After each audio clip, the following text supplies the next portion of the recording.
Welcome to VPG's Virtual Water Cooler Chat Podcast, a platform that features professionals across a variety of industries and promotes growth mindset principles with a central pillar of championing the achievements of women. Our conversations explore a wide spectrum of backgrounds, experiences, and perspectives, creating a vibrant mosaic that enriches our collective understanding and strengthens our commitment to growth and empowerment. Today we're speaking with Mary Fuller, a legal leader whose career reflects the power of taking a nonlinear path and building impact across education, public service, and innovation.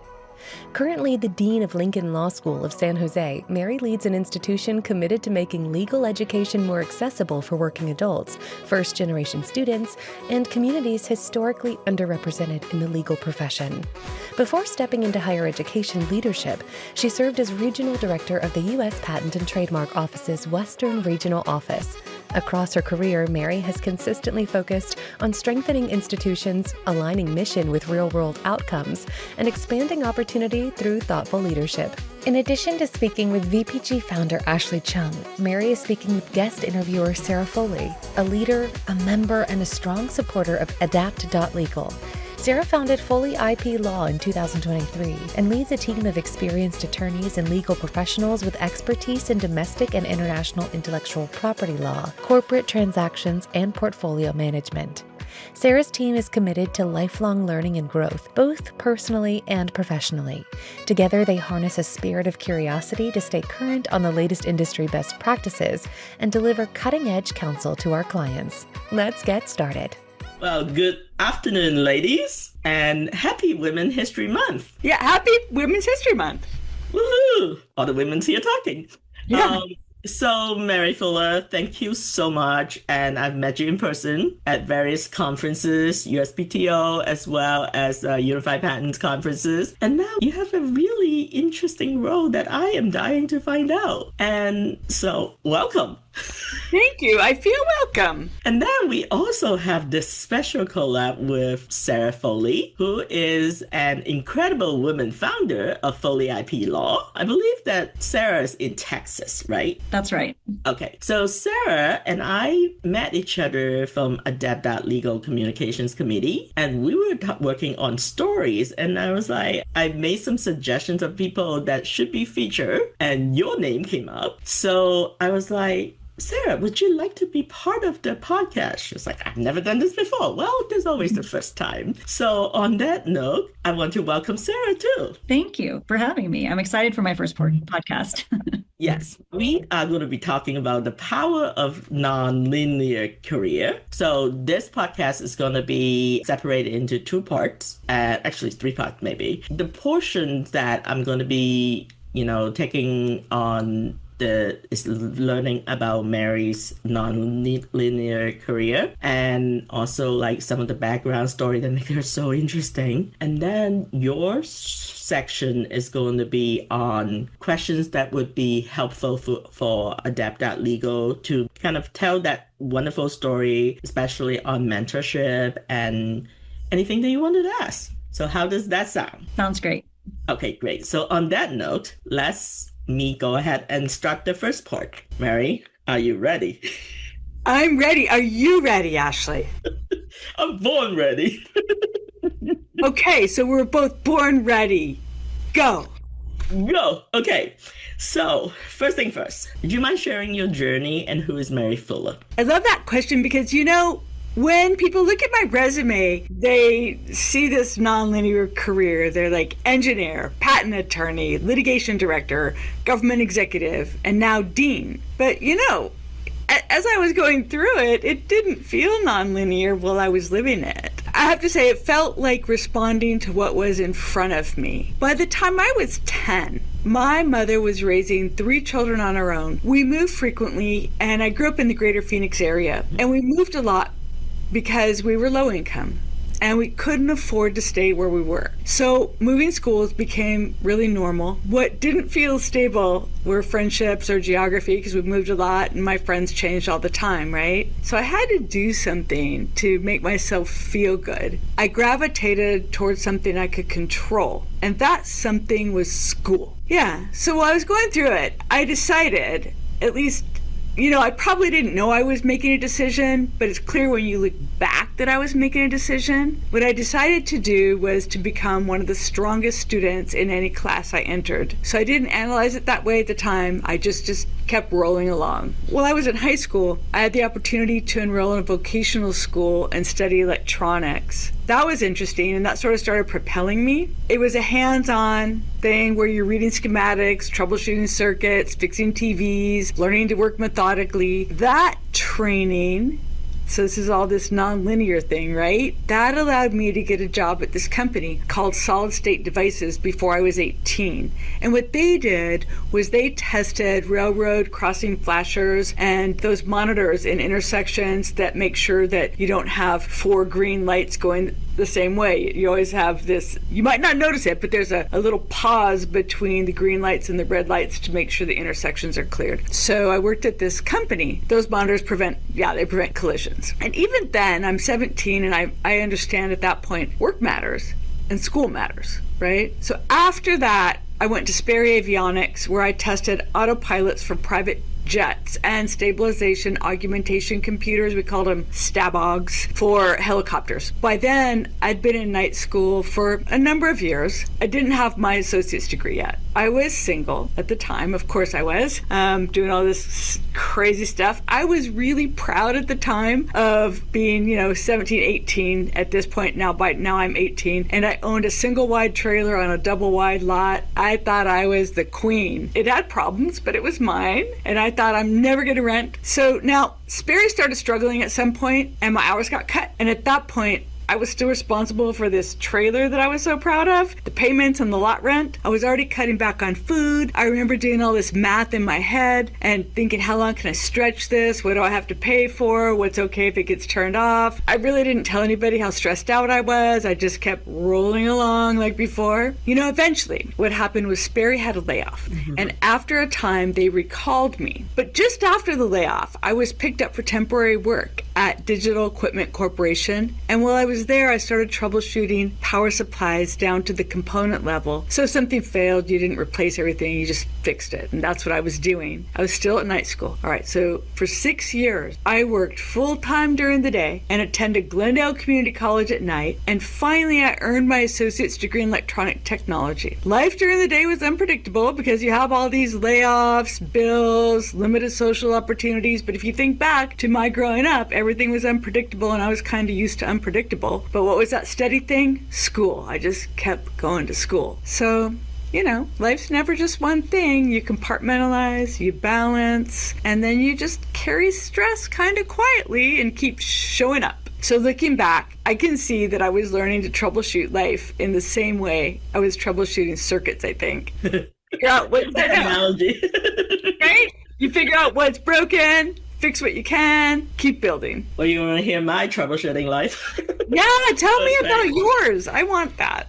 So, immigrant. I am originally from Hong Kong. My parents came we started in Virginia, and then a year after that, we barely spoke any English then, but my parents decided to go to Lawrence, Kansas and started a Chinese restaurant because I shared with Helen Wan, the author of the Partner Track, the Netflix series. When I interviewed her, I said, oh yeah. She goes like, why Kansas? I was like, well, my parents' friends didn't want us to grow up in big city because they're afraid that we would join the gangs. I mean, I don't know that I would have that particular issue, but that's a legitimate concern for them. So when they move us to in the middle of nowhere, Midwest, I changed like 4 different high schools before I graduated when I came here. So that was kind of crazy. And when we moved to Kansas, we didn't know anybody. My parents' friends that actually got us over there was like in Kansas City, Missouri. We're in Lawrence, Kansas, so that's about like an hour drive. English is my second language, so that was really kind of tough to navigate. I have 2 brothers, so sometimes there are a lot of things that I wasn't sure how to navigate, and then we just kind of have to do that. It was a struggle because I really do admire the fact that school, you have that control. And when you said you mentioned that you kind of like have a very humble upbringing. Like for us, I had to work at a restaurant for my parents and then balance between school and especially going to like university. I went to University of Kansas. So when we started, like the smaller classes was fine, but the auditorium classes, like in the biology 101, physics 101, those were really difficult because I wasn't really even sure what they were talking about. So my very first year, I was on probation. And I remember sitting, I never told anybody about this because I was struggling. I thought I was going to flunk out of college. And I was literally sitting at the restaurants. My friend was really, really surprised too, because I just don't seem like that I would be someone that is on a probation. It's not because I don't go to school. It's just that I was struggling with the language. And then it brought down like my GPA. But thank God I had amazing professors. And it's actually a Chinese professor who saw something in me and advised me to do like East Asian languages and cultures. And I was already doing political science, so I was doing well on political science, social sciences, but it's the hard sciences that I was not good at because I don't understand what they're talking about. My professor then advised me to do a double major, poli-sci and East Asian languages and cultures, so that I could actually bring up my GPA. And I also won like language awards and stuff like that because, I was from Hong Kong. So that was really, really amazing. Never talk about this because it's kind of embarrassing. But, for those, if I didn't enter like East Asian languages and culture, I wouldn't have met some of the amazing professors that I had, including my thesis advisor, who was like an international law. He was a Harvard law graduate, but he's like never at the university because he's always visiting scholars somewhere else. Unfortunately, he passed. He's one of my favorite professors, and he taught me nothing venture, nothing gain. Growing up, I was very risk averse. Chinese woman coming from like immigrant family, you don't go out and, take risks. Basically, you just have to surround yourself with and everything 100%, but there's no 100% in life. I think that for those people that are like in our life that believe in us before we can believe in ourselves, we just won't be where we are today. I mean, that's kind of where my sort of like troubleshooting, and eventually I got like really brought up my GPA, and I did like eventually I think I graduated with like a 3.8 or something like that. And then of course I became an overachiever, and so my last semester of senior class, I actually did like early enrollment into my master program. So I actually finished my master in like a year and a half instead of 2 years. Did my thesis and all these things because my parents were not particularly educated. They worked really hard, so I inherited the work ethics, but they wouldn't even know how to advise me, So I am very, very blessed to have those. Well, thank you for sharing your story, though. Yeah, it's really nice to hear your story and, somebody else from another background that's also not very linear. Yeah, it's like if you tell me today I will be sitting here talking to Mary Fuller, I was like, get out of here. No, but let's stay in. So I really like the fact that when you went to the vocational school and all the other areas that you go into, which is very male-oriented, just like patent field, right? How do you get through the time when you don't see anyone that is like you? So how do you actually push through? That's tough, right? Yeah, that's a great question. And you're right. I didn't see anybody else like me along the way. It's funny. In high school, I first took this class, electronics, right? I was a freshman in high school when I took it. I wasn't supposed to be eligible until I was a junior, but I had already finished most of the math program for high school by the time I got into high school, and I had checked all the boxes necessary for electronics. So I'm in electronics because I'm like, well, I need to find a career where I can pay bills and make money. I don't want to be on welfare. So I picked this electronics class. And what happened was the professor or the instructor then decided, I still remember his name was Mr. Hoynes. You remember things.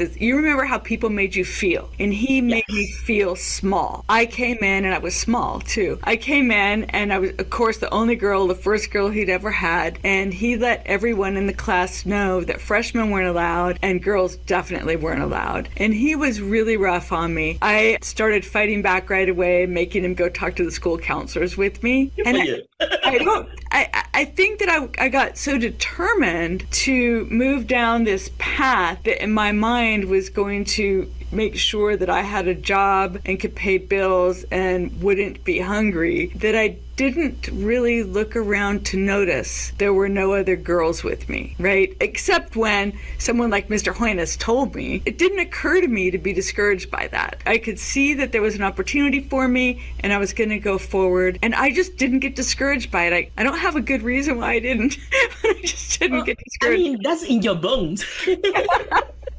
I just, and honestly, if it weren't for Mr. Hoynes trying to drum me out as a freshman in high school, I probably would have never become an electronic technician or an electrical engineer or a patent attorney. So maybe I have Mr. Hoynes to thank for igniting the stubborn person inside of me. I wonder, like, did he do that to maybe, I wonder if he saw something in you. That's why he do that. No, he No, was genuinely unhappy. Of the doubt. He was super unhappy with having a freshman and a female in his class, and he definitely thought I didn't belong. I'm really glad to hear that you persisted through when people gave you some obstacles and you just went through it. And again, I don't remember sitting down thinking, oh, I'm the only girl in the room. It must have crossed my mind, but I don't remember that. Well, you know, you're here today. That's what matters. Yeah. How did you move from community college to become an engineer? I worked full-time at night and went full-time during the day, and then I went to school at night. Most of that time was at Sperry Avionics, working as a tester there. So when I earned my associate's degree, I was already a test technician, so it was like a lower grade at Sperry Avionics in Glendale, Arizona. I was promoted to technician when I got my degree. As a technician, I worked more closely with engineers and realized that they're not that mystical or magical. But not like a unicorn. Not a unicorn, right? But they did have more education than I did. So at 23, I left my job as an electronic technician at Sperry. I enrolled at Northern Arizona University and decided to pursue an electrical engineering degree based on the fact that I met all these other electrical engineers and thought I could do it. Yeah, it was risky. I had to step away from income. At that point, 6 years of night school, though, had shown me that I could sustain an effort. Because of that night school, 6 years of night school, it did only take me 3 more years to get my electrical engineering degree. And then when I graduated from NAU during this kind of really rough economy, that engineering degree was great because it opened up doors to Hewlett-Packard in Boise, Idaho. I had never been to Boise, Idaho. At that point, I didn't know much besides Arizona. So yeah, I packed my car, pointed it north, and started driving and arrived in Idaho and became an engineer at Hewlett-Packard. So what happened at HP that, again, shifted your direction again? That's good. So now remember when I told you that story, like the About Me story, I told you that I got laid off from Sperry, and for this period of time, I got picked up at Digital Equipment Corporation and worked on power supplies. All right. So now I'm at HP.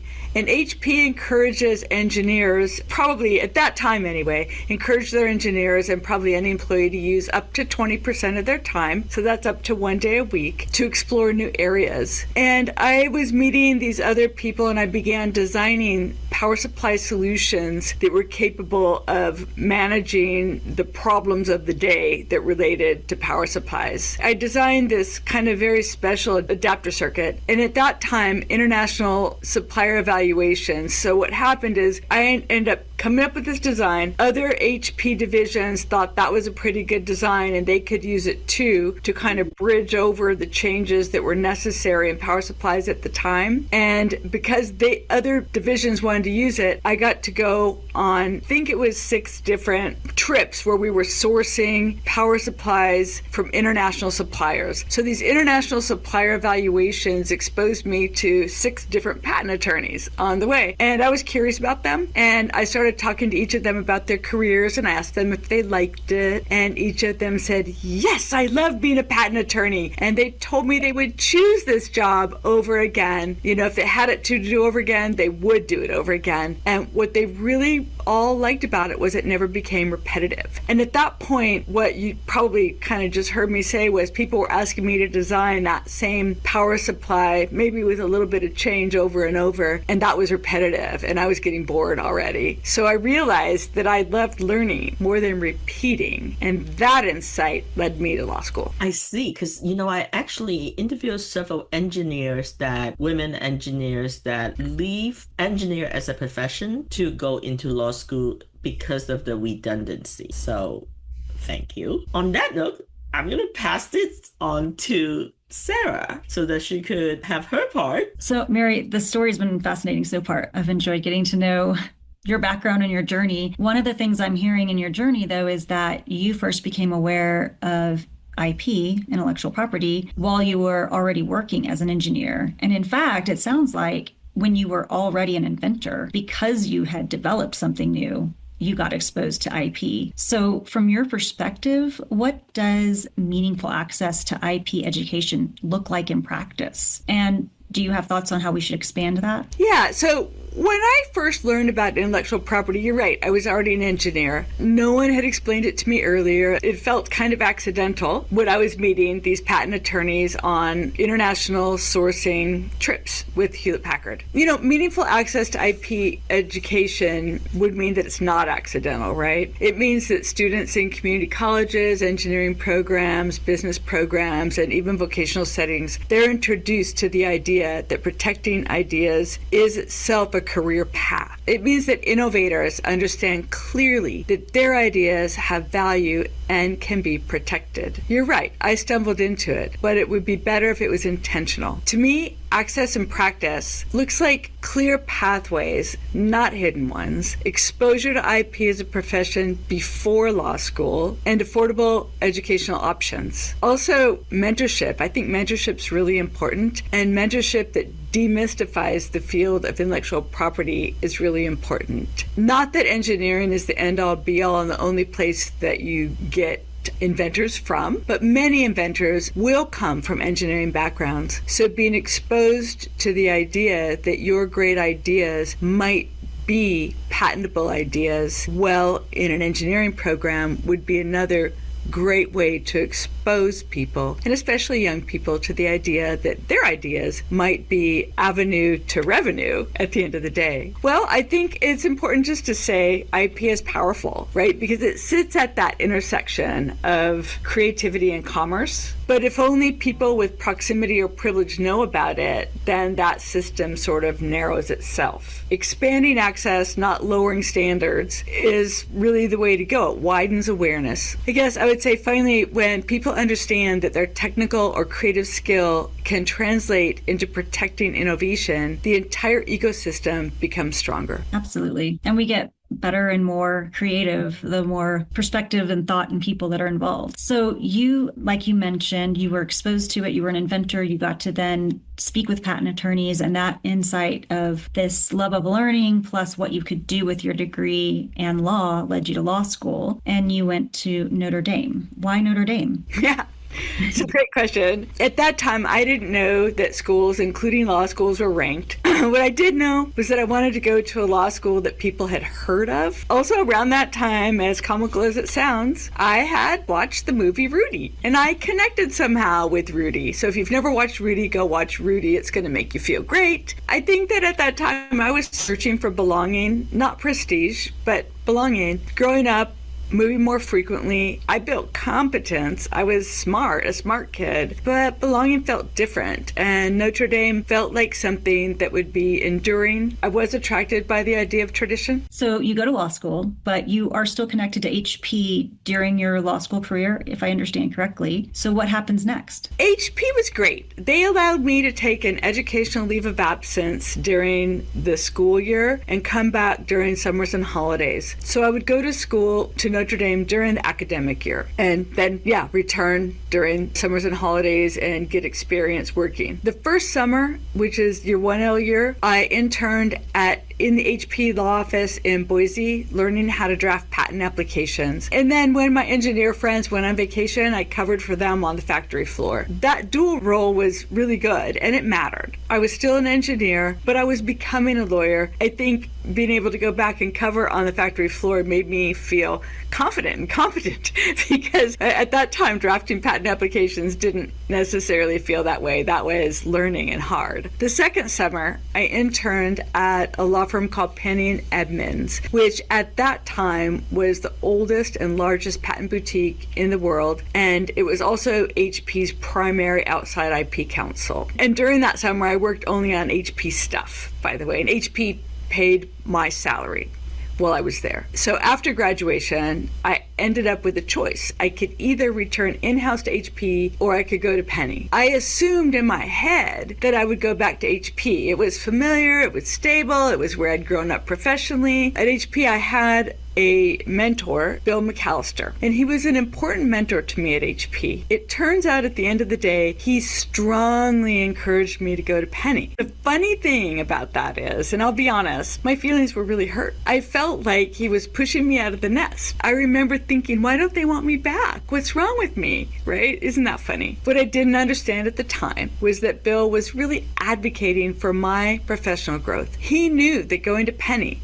would expose me to more clients, more technology, more situations, and in a shorter period of time than if I had stayed in-house at HP. He was right. Penny accelerated my career. The volume and variety of matters that I worked on, they forced me to grow much faster than if I had stayed at HP. And looking back, that push was super pivotal. I think sometimes mentorship feels like rejection before it feels like opportunity. Isn't that weird? But it felt funny. Yeah, that is interesting. And so when in terms of mentorship and just the importance of that, sounds like that was a pivotal step for you. You had a very good mentor who was willing to push you outside of your comfort zone. From your perspective, what distinguishes effective mentorship programs from symbolic ones? I've come to believe that there's a difference between mentorship and sponsorship. In a symbolic mentorship program, people are usually paired together and it's called support, right? I'm going to support you. But pairing isn't always development. A mentor might tell you how they did something, and sometimes that'll be great. Sometimes it's really helpful and useful. They might share their story, and that can be helpful. It can be helpful to hear other people's stories. But if all you receive is a narrative and no tools, no feedback, no access, then it becomes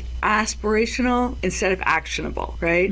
So I'd like to think about things that are more actionable. For me, effective development requires something more. I think it requires maybe proximity, real conversations, not occasional check-ins. Also, skills transfer, right? Practical guidance that helps you do the things yourself. Instead of just telling you that I did it, I mean, I'm really helping you learn how to do it yourself. And most importantly, I think that really effective mentorship requires sponsorship, because a sponsor is somebody who does not just advise you. A sponsor uses their credibility on your behalf, right? So they're using some of their own political power on your behalf. They put your name forward when you're not in the room. They create opportunities, and then they pull you through the door. Instead of saying, oh, there is the door. Did you see? That's the door. That's the door that I walked up to. You should go up to that door. They pull you through that door. So in my own career, I would say the most pivotal moments were not when someone encouraged me. They were when someone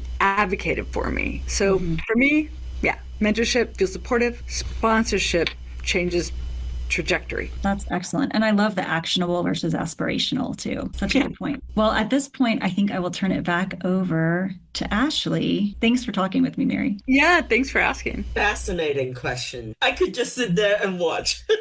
One of the reasons why I know you is because of your role at the regional office at USPTO in California. Can you kind of share how did you get to be the regional director at USPTO, and what does that mean to you? I was working at a company called Jupiter Intelligence as their head of legal when I got a call from somebody at the USPTO asking me to consider applying to be the director of the Western Regional Office. It was something to the effect of, hey, don't you know this job is open? Why haven't you applied? And I thought, well, that's a funny question. I felt something immediately. I felt that it kind of brought together all of the things that I'd been doing during my career. It was this opportunity to have this convergence of engineering, patent law, litigation, teaching, mentorship, and systems building. I am a systems builder. I remember thinking, after it was suggested to me, of course, hey, this is the job I've been training for my whole life. And I didn't even know I was training for it. For the first time, I remember thinking I could use all of that education, all of the risk, all of the late nights, all of the growth to help inventors protect and build what they were creating for themselves. It felt like an opportunity to do something really meaningful and purposeful. Yeah, I mean, I remember meeting you and hearing, I think you were a panelist while you were still at the USPTO for one of the Unified Patent Conference. And I thought that you were brilliant, but you already knew that, right? You're very kind. You're very kind. Thank you. I only speak the truth. I just thought that was, and then, because I'm also a member at the PTAB Bar Association. So we have had like thought leaders conference and summit over at the San Jose office, and your team were really, really amazing in terms of helping to get things done. So we really do appreciate all the collaborations from that. Thank you. I just want to put a plug in here. If you thought my team was great, it was all my team. Ken Takeda had been at the top of my team for a long time. Ken Takeda is now, I'm not sure, I think his title might be Director of the Community Outreach Office in Utah. So props to Ken Takeda. He's a professional. He's an amazing person. And if you have an opportunity to work with him, you should do that.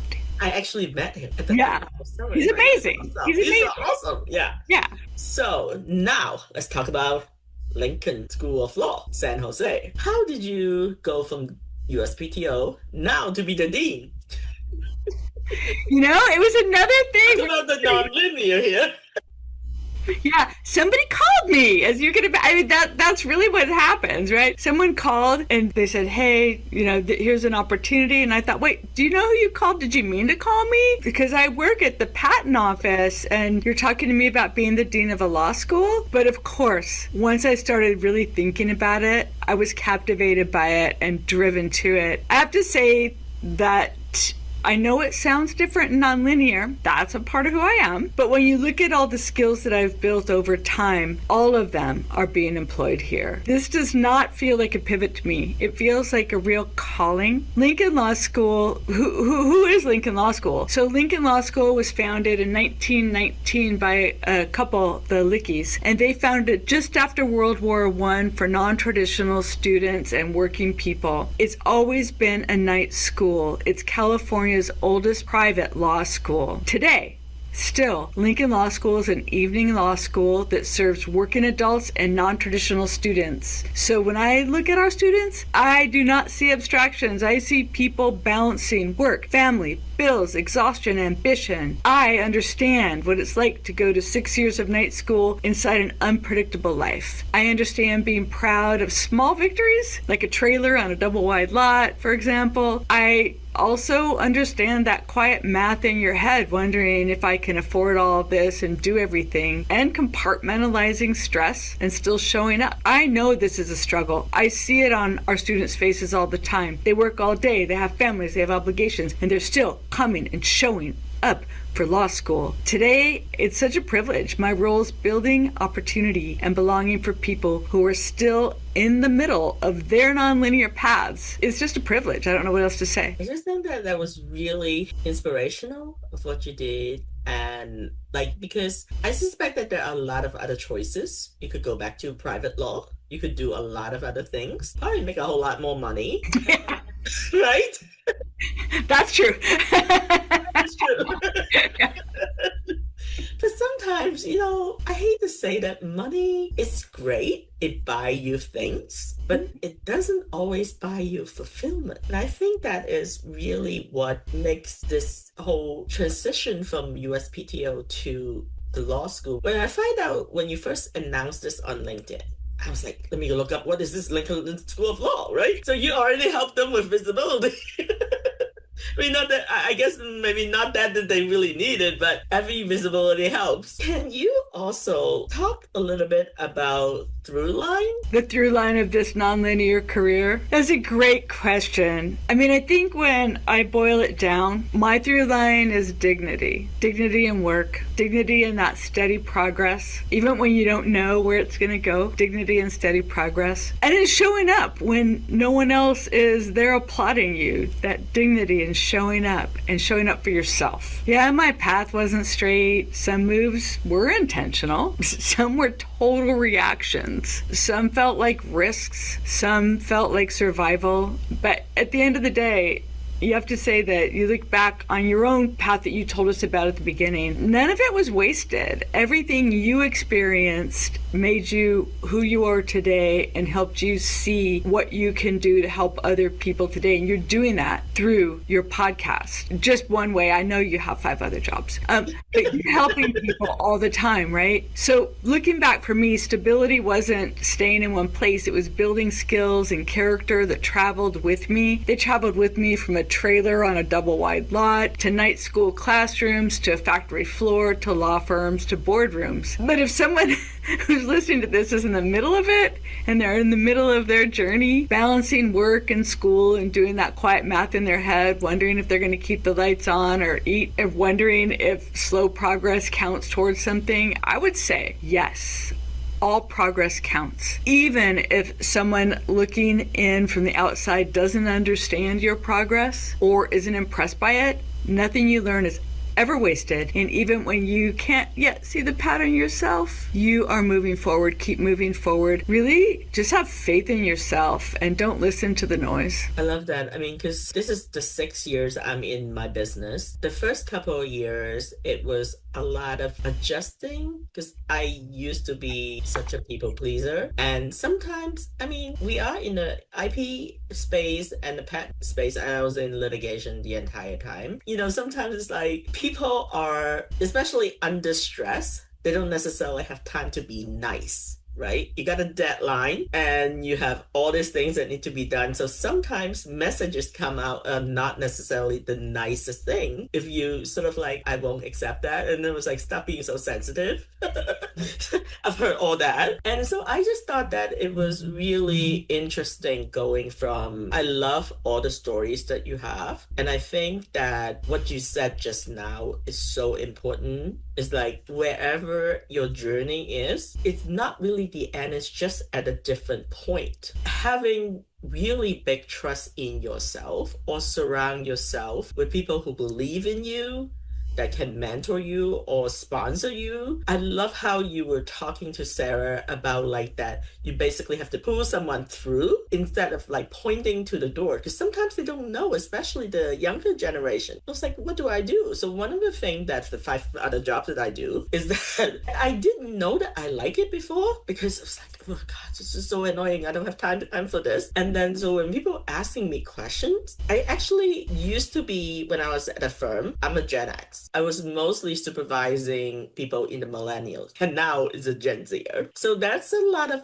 changes in their mindset. Accepting that is really, or learning to adapt to that. This is one of the reasons why I like ADAPT. I thought that was a perfect name, right? Sometimes I just, like when I said that I'm a people pleaser, I didn't know how to like set boundaries and things like that, because I wanted to kind of move up. And I also didn't know that I could say no. But some of my younger ones, they really know how to guard their boundary. Like I have this young woman, she is studying biomedical engineering at Johns Hopkins. And so she would have an OOO on the calendar. And so actually those are like days that I am blacking out, I am busy. I'm like, okay, that's fine. And I know not to like talk to her about like anything. But sometimes I sort of like forgot that communication, it's like so it takes 2 parties. So we had one particular assignment that recently we had is like prepping exhibits versus video editing for podcasts. So I said, do you have time to help me with exhibits prepping? Because I need to file something later and I don't have time to prep and I need to do second review and I need you to help. He said, but I'm doing video editing for podcasts,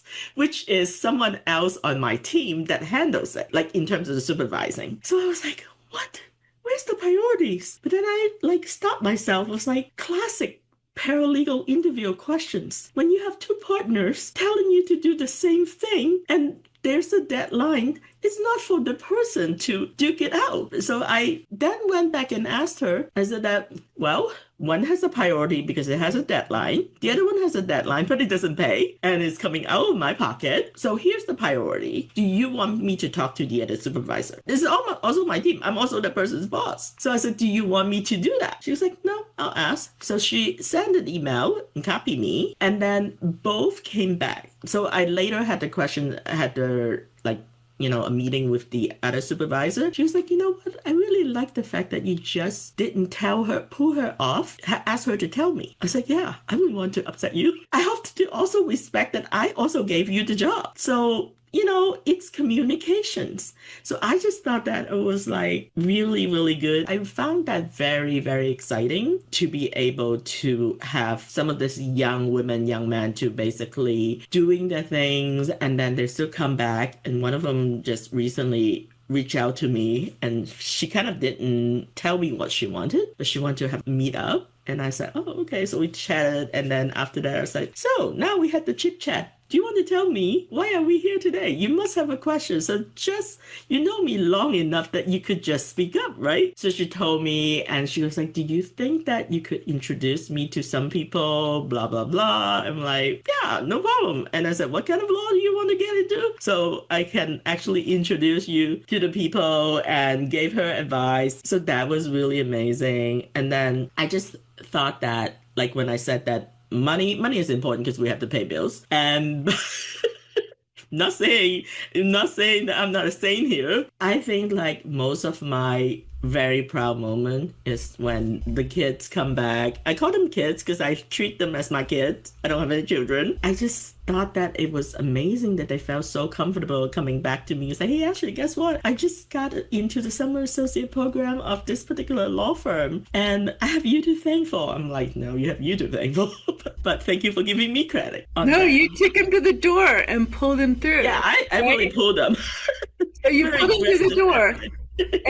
And then they took off on their own, but they didn't even know where the door was. Yes. So yeah, I mean, you're making a difference. It's a big deal. I think that is really, like, the podcast has been really amazing. I was talking to Molly Kosowski earlier this week, and I told her, I said, I'm going to talk to Mary Fuller. She was like, well, if there's anyone else that I really have a lot of respect for is Mary Fuller, because she has gone through a lot more than I did. I was like, yep, I'm going to talk to her and learn all about her adventures. So, Mary, thank you so much. Really amazing to be chatting with you. And Sarah, do you want to come back on? Yeah, so thank you for both of you to be on this amazing show.